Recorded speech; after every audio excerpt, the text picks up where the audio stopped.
What up, YouTube? You already know Big Lou tapping back in with what it do with Big Lou NFZR2.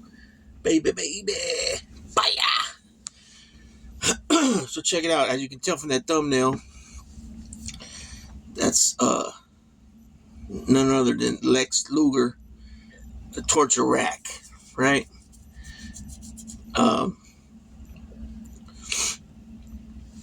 what I just brought this up. I just did a video on Lex Lugar about the last 20 years of his life, how he's found himself in the wheelchair, how he turned his life around, gave his life to Christ, born again Christian, and how the humbleness and the just straight up, um,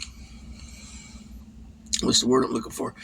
Just, he knows, Lex Luger knows he's here for a purpose. He's here for a reason. There's a reason he's here, and that's to help others. And so, I had posted in the comment section, or excuse me, in the description section, I had posted in the description section,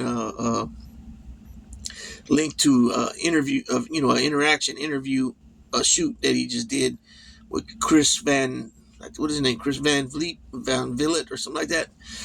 And the question came up about how he feels, why he's not in the Hall of Fame, and how he feels about that, and should he be in the Hall of Fame. And he's not, he's honest about it, and he just says, if it happens, it happens. But it'd be a nice cherry on top of my wrestling career, but I'm not dwelling on it, and I'm moving forward with my mission in life. Pretty much is how he said it. And I dropped that video about a week and a half ago, I guess, something like that. And a couple of days ago, WWE announces its class 2025 inductees, and Lex Luger's in there. So it's Lex Luger, Triple H. I can't think of the lady's name. And then I heard that Tugboat was going to be in there. Tugboat, Fred Ottoman. I think his name is Fred Ottoman. He was Dusty Rhodes' brother-in-law. But I can't find nothing that says that he's actually in there. But anyways, this is about Lex Luger, not about Fred Ottoman. So I just want to go over some of Lex Luger's accolades in pro wrestling, right? So he came out pretty much around 84, 85, trained by Hiro Masuda down in Florida area. And then he wrestled up until 01 when WCW was sold to Vince McMahon and WWF. And then they didn't take Lex Luger on, contract, because he was involved in a lot of extracurricular activities, so to speak. So he's a one-time NWA Bahamas World Champion. He was an NWA Florida Television Champion. He was an NWA Southern Heavyweight Champion 3 times, which is the Florida version. Excuse me. Let's see. He in 2016 he was inducted into the George Tragos Lutez Professional Wrestling Hall of Fame. Okay, and then when he goes from Florida to Jim Crockett, which some people call the Carolinas. Before they were going by Jim Crockett Promotions, it was Mid-Atlantic. He's held the WCW heavyweight title twice, the WCW World Television title twice, the NWA WCW United States Heavyweight Championship 5 times, the NWA Mid-Atlantic WCW World Tag Team Championship 3 times, once with Barry Windham, once with Sting, and once with the Giant. He participated in the World Cup of Wrestling 1995. He participated in the Jim Crockett Senior Promotion Cup in 1998 with his partner Sting. Pro Wrestling Illustrated Comeback of the Year 1993. Feud of the Year 87. The Four Horsemen versus the Superpowers and the Road Warriors. The Feud of the Year 88 and 90 versus Ric Flair. Match of the year 91 with Sting versus the Steiner Brothers at Super Brawl. Most popular wrestler of the 1993. Rookie of the year 1986. Wrestler of the year 1997.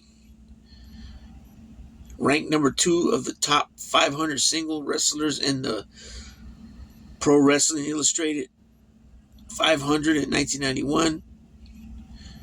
Ranked 20th of the top 500 single wrestlers of the Pro Wrestling Illustrated years in 2003. Ranked 52 and 90 of the top 100 tag teams of the Pro Wrestling Illustrated years with Sting and Barry Windham, respectively, in 2003. World Wrestling All-Stars. WWA Heavyweight Championship once. WWF Royal Rumble 93 with Bret Hart. Slammy Award one time. Most Patriotic 94. Now WWE Hall of Fame class of 2025. Let's see. Wrestling Observer Newsletter Most Improved 89. WWA Heavyweight Championship once. I already said all that. So there it is. Those are his accolades. So I said he started 84, 85. So I was incorrect. He started around 85 or 86. Got that Rookie of the Year 86. At that time, when he came from Florida to the Carolinas, Jim Crockett Promotion, he was there with some other big, huge guys. You know, he was there with the Powers of Pain, with the Road Warriors, with superstar Billy Graham was in and out of there. You had what's his name? Billy Jack Haynes was in there and out of there. You had Sting was pretty big when he started. He over the years he stopped lifting heavy. I know somebody I'm missing. Nikita Koloff. Those dudes were huge. Khrushchev was more a power lifter. But those physiques, Nikita. I mean, Lex Luger had the body. He was all nice and chiseled. But if you ever notice, he always flexed like this. Lex Luger. He didn't flex so much like that. His biceps weren't as big, and But I said that before. But this video is about him and what he deserved. But the reason why people say that he don't deserve to be in there because he was a big guy and he wasn't a like wrestler, technique. Which who was at that time? Hulk Hogan wasn't. The Road Warriors weren't. Nikita Koloff wasn't. Powers and Pain wasn't. You know what I mean?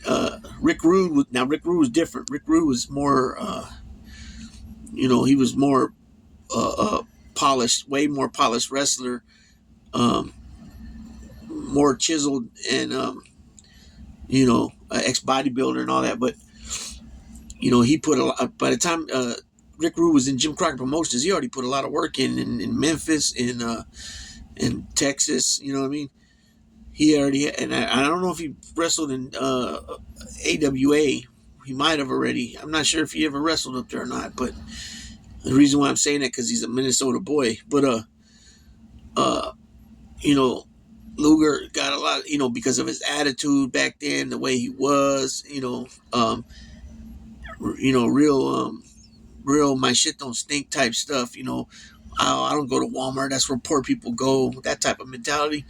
You know what I mean? And people knew that that's how he carried himself. And, it rubbed people the wrong way. And then, of course, later on, towards the end of WCW, everything that was going on with him in his personal life, with all the taking the pills and drinking and whatever else they were doing.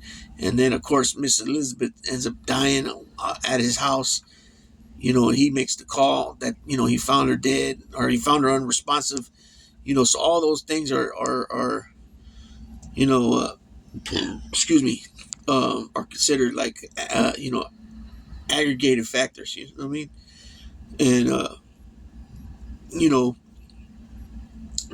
definitely didn't look good, but, the good part about it is that he's changed his life, and and look at the position the man is in. He was in a wheelchair. He was quadriplegic. From the neck down, paralyzed. Little by little, he worked to get a little better, but then because he was taking so many falls, the doctor talked him into stop trying to do those things, which he finally took heed and took his advice. And then because he wasn't using those muscles no more, he found himself in a really bad state. And now he's, with the help of DDP, Diamond Dallas Page, he's getting things going now where he's able to stand up on his own. So it's a big, huge accomplishment what he's doing. And I think that, people see that he's genuinely changed for the better, obviously, but they can really feel it that he's, from the heart, that he's a different person. He regrets his past. He can't change the past. So therefore, all he can do now is from here forward, or from when he started going forward to, to do the will that he was put to do. Put it that way. He's there. He's been put in people's lives to help steer them from making that drastic decision of maybe, unliving themselves or whatever it might be. But, he's, a doctor told him that, he was feeling all bad for himself that, the position he was in. And a doctor told him, he said, look at those guys, how young they are. You're double their, their age. And those guys are ready to sign off and sign out. You know what I'm saying? He goes, you're here for a reason. And, now he does life coaching. He does all kinds of stuff and he doesn't look forward. He looks forward to, in my opinion, he looks forward to pleasing people and helping people make their days better. You know what I'm saying? And without expecting, a big return, like in wrestling, he was getting paid these big contracts, $100,000 or $500,000 contracts per year, because he was one of the highest paid wrestlers at one point. Because let's face it, he had the look, you know what I'm saying? He had the look. He was there. He was 6'5", ex-football player, played pro football, you know what I'm saying? And he converted from football to pro wrestling, no matter how he got there, he got there, you know what I'm saying? So, congrats to Lex Luger making the Hall of Fame. I think it's well deserved. Looking at his career alone in pro wrestling, and despite what happened to Miss Elizabeth and the other little things that he was going through in and out of jail a few times, and where he's at now, tremendous a tremendous trade-off. And you can't knock the dude for it. He's pushing forward, he's doing his thing, and more power to him. But it's more power to him because of the our Lord Jesus Christ, who brought him from overcoming the darkness of that was in his life and brought him to the light. And with that being said, Big Lou tapping out.